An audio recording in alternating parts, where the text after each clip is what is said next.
Beckham Black absolutely showed out at the Slam Summer Classic at Rucker Park. He had 17 points, 4 assists, 2 steals. He won MVP. He had the game-winning free throws. Let me show you some clips. And this is probably against the highest competition that Black has played in his career. This is some of the best high school players in the world all on one court. Black started this game really hot. Here's a simple three-pointer to start the game. 0-0 as you can see in the bottom right. Black top of the key. Caden Daughtry with some low effort closing out.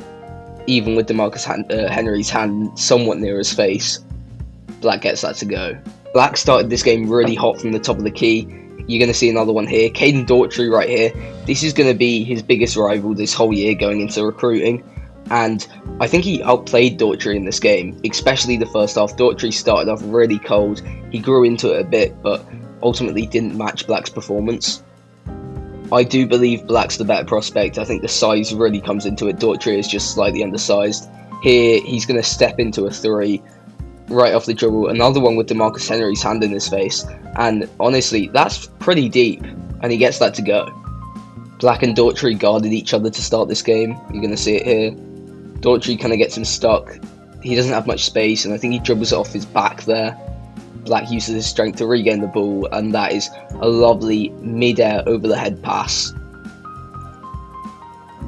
And he had that planned. He doesn't go up for the shot here. He knows exactly what he's doing from the moment he jumps in the air.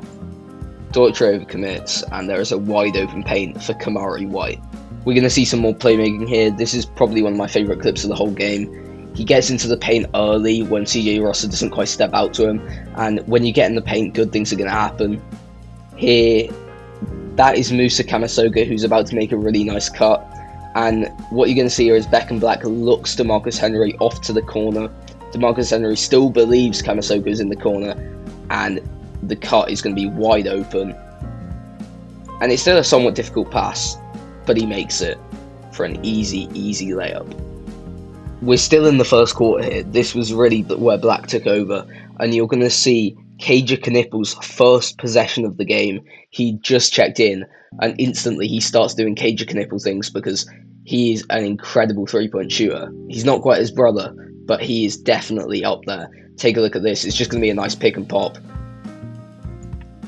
Micah Gordon, and Ahmad Hudson are both going to commit to Black. That's just kind of the gravity that he creates.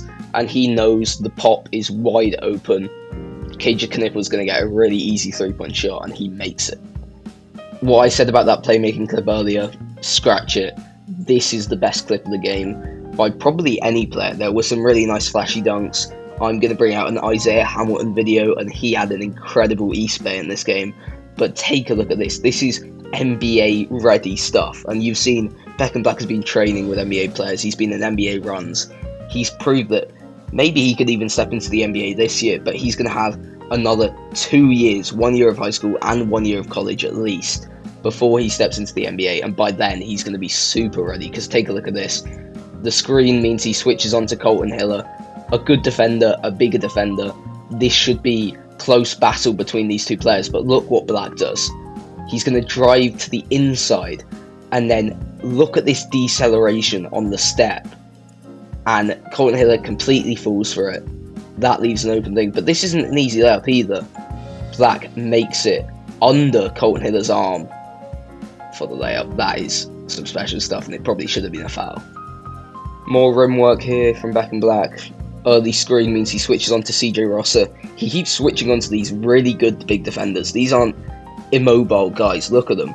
CJ Rosser is a great defender, but Beckham Black knows exactly what he's going to do. This is his high school teammate, of course, so he's come against CJ Rosser for the entirety of last year in practice, probably.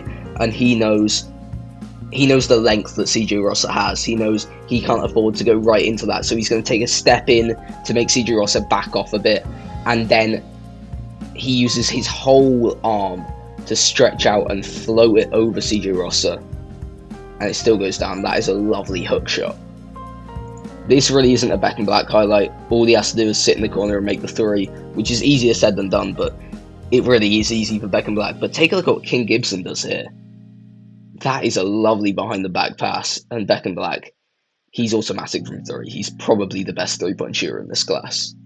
Finally, a lot is going to be said about this play because I don't think it was necessarily within the time, but look at what Beckham Black does here. There are 6.6 seconds on the clock. They are down by 1. He is inbounding the ball. He is now going to get it back with, I don't think that's completely accurate, it's probably about 5.5 seconds. And look at the pace to get all the way down the floor here. Against Micah Gordon, gets all the way down the floor and just rises up.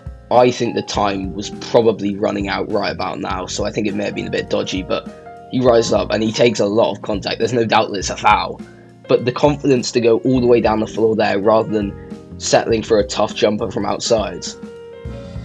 And then, Beckham Black made those free throws and he won the game. Whichever team gets this guy is going to be in the running for the national championship that year. He is going to be a National Player of the Year prospect, a National Player of the Year level talent in his first year of college, and he still has another year of high school development to go. So I think this guy is definitely up for that number 1 pick in 2028. There's a lot of guys there. You've got Bumche, Nicola Costa Rica, Marcus Spears Jr. has to stay another year. CJ Rosser, I think, is still probably my favourite talent in this class. Beckham Black is very much up there.